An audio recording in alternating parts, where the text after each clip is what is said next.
All right, you have an opportunity to fix your answers and change them before you turn it in for a grade. So if I were you, since I'm going to give you the answers, all I'm really asking you to do is to pay attention to your answers, compare. If you got one wrong, then you would pause the video and you would erase what you had and put the correct answer.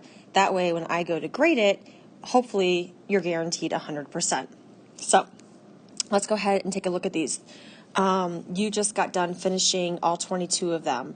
So every single one is fair game for me to grade when you turn it in today to the sub. All right, number one, it's on green paper. So let's make sure that you have the right paper as we go over this, okay? Even though mine's white, yours is green. All right, number one needed to be Betty Bright, the two B's. Repeating that sound, buh and buh, makes alliteration. Number two, on page 110, onomatopoeia was wham. Again, if you have any of these wrong, you need to pause the video, fix it. That way, when you turn it in, you have them all right. Number three, a hyperbole, you're going to be dead. Number four, on page 110, the personification, the ball was dead. Okay, we all know that the ball really isn't going to die. So that's just a figure of speech. And then we had on page 112, the uniforms were described in great detail. Some of them were used and old, some had animals, some had the number on the back, and so forth. Okay, moving on to number 6. So this was one that was required, that you had to do. And a lot of you got it wrong, so I really want to take a few minutes here and talk about this one. On page 112, symbolism is used. The better choice, I think there was another one that might have kind of tricked you, but the better choice is the uniform. Joey's is brand new.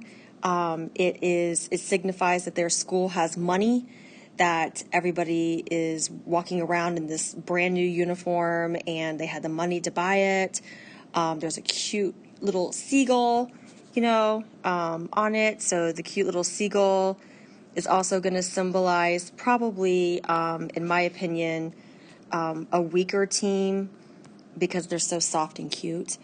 And then Paul's uniform was used. It's gone through wear and tear. Not as good a poor school system because they can't afford brand new ones. They had an eagle, actually a war eagle. So that would signify probably a tougher school, tougher team, more aggressive. So anyways, that was the symbolism that was on page 112.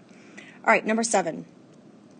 Write another name for Mike Costello that shows alliteration. They called him Mohawk Man. Arthur and Eric, regrettably so, decided to nickname him that, thinking it would be funny. Number 8, you're finding a simile on page 122. Victor takes the ball through the Palmetto defenders like a wild bull. So there was your simile on page 122. Again, pause the video if you need to fix any of your answers. Number 9, in the simile on page 122, Victor goes in the first blank, is being compared to a wild bull. That goes in the second blank. All right, moving down to number 10.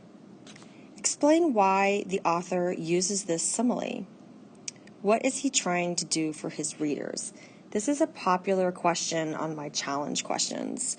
Why is the author using a simile? What was his intent? What was his purpose behind taking the time to write down and compare Victor to a wild bull? Authors do this, in this case particular, because Bloor wanted his readers to understand just how forceful Victor was on the field, because he was literally pushing the ball towards the goal, crashing through the defenders. And if you've ever seen the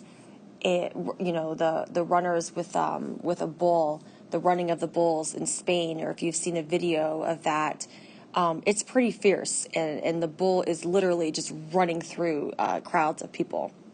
So visually in your mind, you're supposed to kind of think of Victor as the bull, and he's just crashing through the defenders as he runs through the line. Okay. Go ahead and turn your paper over. On the back, find the example of illusion on page 132. It was the Three Stooges. The Three Stooges is a very old cartoon. Actually, I don't think it was a cartoon. It was just a black and white show where these three guys made complete fools of themselves at their own expense to get other people to laugh. And they would kind of like hit each other on the head and like poke each other in the eyes and twist each other's nose. Like, it was really dumb. But back in that day, since it was a black and white film only or show only, people just thought it was really funny, and they made idiots of themselves so that people would laugh.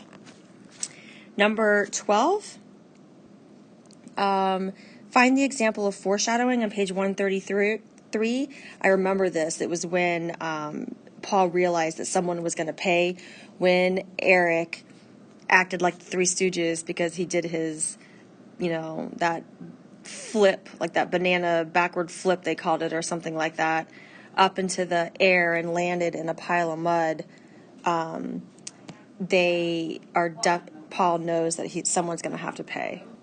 Nobody can make fun of Eric or make a fool of him or laugh at him without him taking it out on somebody else.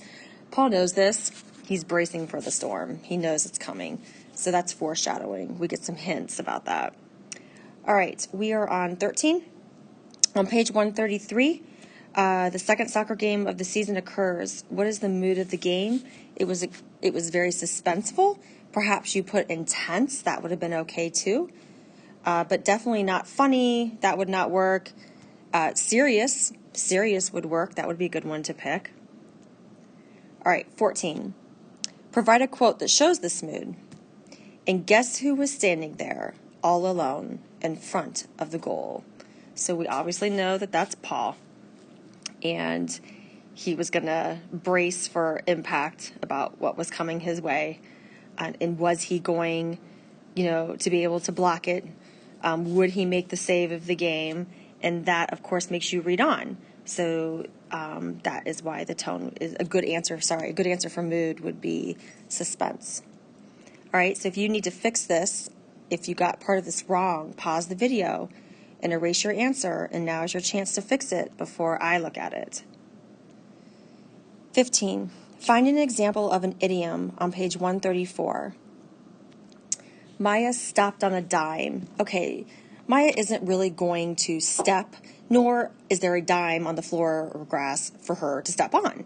So it is a figure of speech. It is a saying. She stopped immediately. This is why the English language is so hard to understand, because somebody just doesn't understand, who doesn't speak our language, why Maya would step on a dime. If you wanted to say that she stopped immediately, why wouldn't you just say she stopped immediately? Like, why do we have figurative language? So this can be very confusing. It doesn't really mean what it's suggesting. That's an idiom. All right, let's take a look at 16. We have an example of an idiom on page 136. With fire in our eyes. Okay, we all know that they aren't really going to have fire in their eyes. It is an expression that they were fierce, that they were wanting to succeed and had their eyes on a target, perhaps, okay? All right, number 17, that's where we are. There was a simile on page 137. Victor is being compared to Frankenstein. And then, of course, the famous question, why does the author use this simile? What was the purpose? And I think, again, it's usually for the reader to get a visual, honestly. They wanted you to visualize the stitches, because most of us know what Frankenstein looks like in our head, pretty much like a monster with stitches. So the author wants his readers to kind of get a visual. So he's comparing Victor to something that he knows all readers will be able to make that connection with. All right, let's take a look at 19. Identify the illusion on page 140. Okay, People magazine is actually a real magazine, so it's illusion because Edward Blord makes reference to it. All right, number 20. Identify the metaphor on page 145 and write it below. The metaphor was because it is filled with poison. Eric is being compared to the poison. That's a good metaphor. Eric is definitely poison and will become even more so. All right, 22, last question. On page 148, Paul says, good going, Mom. In your opinion, what was Paul's tone when he said this comment to his mother? He was definitely sarcastic. It was more like, good going, Mom. Like, very annoyed. He blames her and he feels this is all her fault. So if you feel like it's somebody's fault, you would simply say to them in that tone, you know, good going, thanks a lot, way to go, because he's upset with her. Okay, so I hope you paused when you needed to erase and fix answers. If not, you can rewind and go back to anything that you feel you had better fix. Oh, please make sure your name is on the paper, and you may turn this in the top basket on my desk. All right, make sure your name is on it and put it on the top basket on my desk and turn it in after you have all of your answers correct. Your next assignment is to go to Quizlet and get ready for your comprehension check tomorrow. Your comprehension check is going to be covering pages 116 to 160. So the review that I have on Quizlet is 116 through 160. There are different things you can click on. I would strongly encourage you to click on making the Quizlet into a test. When you click the test option, it turns it into a pretend test, and you can submit it and you can see how you do. I would strongly encourage you to do the test. I would encourage you to also do the matching game. Okay. Spend the rest of the period getting ready for tomorrow's grade over pages 116 to 160. Use your time wisely.